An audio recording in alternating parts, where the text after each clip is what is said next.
Welcome back to War Thunder. Welcome aboard the Japanese premium heavy fighter, the Ki-96, here on the Peleliu map in realistic battle. And it's a nice battle. It's a night battle and a nice battle. It's not an incredibly outstanding battle, but I thought to myself, well, it shows just very much all the capabilities. First of all, you get an interceptor spawn and you just climb, and your high altitude performance is outstanding for battle rating 4.0. Now, I've made a video a while ago calling it the silver arrow or something like that, and I just praised it. And since then I actually never have touched it again. Now, the reason why I show it again is because it is now available for warbonds, and the question is it worth it? The answer is a bit difficult. First of all, I think yes, it's a really nice plane. Yes, it is good against certain opposition, and if you play it right, it can really serve you well. But it is not a normal heavy. It's not a normal Japanese fighter. It's a heavy fighter, and so you have this kind of deceiving initial performance with the insane climb rate, the insane high altitude performance. But then again, you think to yourself, wow, this plane is insane. And then it comes to the weaponry and then also to the top speed. The top speed is probably somewhere in the 800s, I guess. Yeah, it's a bit exaggerating, but you will never get there. And if you get there, you never, survive to tell the tale, because it has an insane high speed lockup. And yeah, I'm really celebrating here the techno lights of the, Yamato and the escort, so to speak. It's a really small map, but I think it shows off how the plane can climb. Look at the climb rate, and just look at how the plane goes and keeps going. And I think when you then look at the opposition, how high they are, you get kind of a feeling for what the plane as a heavy fighter can do. Now let's talk about the weaponry. And this is what I would call some sort of modified Air Cobra or King Cobra. The Ki-96 is equipped with two 20mm Ho 5 cannons with 400 rounds in total. They are mounted on the bottom of the fuselage, so a bit strange to aim, but then you also have a 37mm Ho 203 cannon with 25 rounds. And the muzzle velocity and the overall performance just is like the American 37mm equipped on the Air Cobra or the King Cobra, but you just have to work with 25 rounds. But most of the time it's good enough, because your secondary armament is also very strong with 20mm. If you go off the bombers, 37 learn to lead, and you get kind of a nice firework. First customer, premium BF109, and that looked nasty. Yeah, so this is one of the advantages and disadvantages of a night battle. I do not fiddle around with some post FX settings or whatnot. I just try to enjoy the game like it is. I try to get as good as possible with the settings that I have, and I think I'm reasonably good with that. And spot the dot is still a thing in this game. Some like it, some dislike it. I learned to deal with it, and that's all that counts. And one of the problems with this plane is you constantly look for the highest opponent and try to outclimb it. That's at least the fault that I saw with it. It's not the plane's fault, it's a little bit the player's fault, in this case mine. And at this point in time, I think to myself, well, just forget about it. I need to get a few kills, and there are 3 enemies kind of much down below. I cannot bother to look for the remaining 2 aircraft that are not visible at the moment. And there you can see one of the big problems. I don't have an air brake, and I have the problem of high speed lockups, and those lockups are nasty. So they are kind of unusual for what you are used to with, Japanese planes in total. So is it better than the other tier 3 premium planes? I'd say it can't.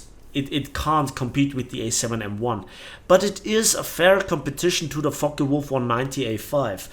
And The Ki-96 is more like a Bf-109 without the high-speed handling. So it turns better, it climbs better, and it has overall very good maneuverability compared to the Focke-Wulf, but it's still a heavy fighter. So it's more or less like an oddity. I mean, the Japanese don't have the most famous heavy fighter line. I mean, it plays a little bit like a Ki-45 mixture, modified Ki-102 Otsu maybe. It's far from the usefulness, so to speak, of Ki-109, and you know, you have no ground strike capabilities. No AP belt for the 37, and well, the 20mm are good against aircraft, but not so good against ground units. I mean, you can try, you get some open top vehicle kills maybe, but there are better planes with bombs and maybe even rockets, you know. For a few upgrades, Gaijin has tried to implement stuff like this for the Japanese line as well. And let's now have a look at how I will deal with this P-63. And I almost can match his flight performance. He came out of a dive, and I'm turning a little bit into him. It turns around. Let's see what I can do about this. So, I mean, you should not push it. You are not capable of dealing with a Spitfire in a dogfight. And very often, if you try to engage the first target directly, like you're slightly above him, and you try to just fake a head-on, roll out of the way, for example, against P-47 that also has an air start, then you very often have the problem that the enemy is, you know, going into turn fight, which is good because you're more maneuverable than a P-47. I might show a clip at the end, but you just lose altitude. You do not really use the capabilities of the plane, and this is something deceiving because you're not like a Zero. Initially you might feel like you're very maneuverable, but then suddenly you just lose that really dancing aspect of Japanese planes that you're used to. And just look at the fireworks of this AAA like it's it's Norway's Central Airfield 1 year ago all over again. A short burst against the P-63 and we smack him. Very nice. And that's actually the end of the game. So let's cut it right here and let's have a look at the post-battle results. And so we got for our 3 kills nearly 80,000 civilians and 7,437 modification research points. So I guess the result is a bit limited because currently I'm not researching anything, so the maximum amount if I would research something would be better. First in place with 3 kills and 1800 score points. Nice result here. You can see the plane has absolutely no armor, vulnerable to even small caliber machine gun fire and so forth. So let's go into the next battle sequence. So here we are in the skies of Sicily and I just outclimbed the P-47. Now I'm not quite sure if this P-47 is fully upgraded, if he climbed at the optimal angle, but I'm a bit higher than him and I go directly for the head-on. But you know, 50 cals are very, very dangerous. My lead is not very good, so yeah, I just missed him. This could have been the end of this guy. And look what I'm doing right here. I'm just simply rolling over and just look how the plane really performs. Now, I'm here in the very nice position that nobody is interfering in this kind of dogfighting. The roll rate is not the very best one, and he's just somewhat diving away, and I'm just too fast to really cut here in. So with a Japanese plane, with a normal single seat fighter, I would have gotten him, no doubt about that. But you can see I'm just holding myself in a heavy fighter against the P-47. Now the P-47 can somewhat dogfight, for example, Bf-109s if you put it on the right energy level at higher altitudes, so around about 5,000 meters, which I'm fighting him right here. So you can see those engines are really, really powerful. The plane is heavy, of course, but it still is very powerful. And here I'm doing something very, very dangerous. I'm cutting into him.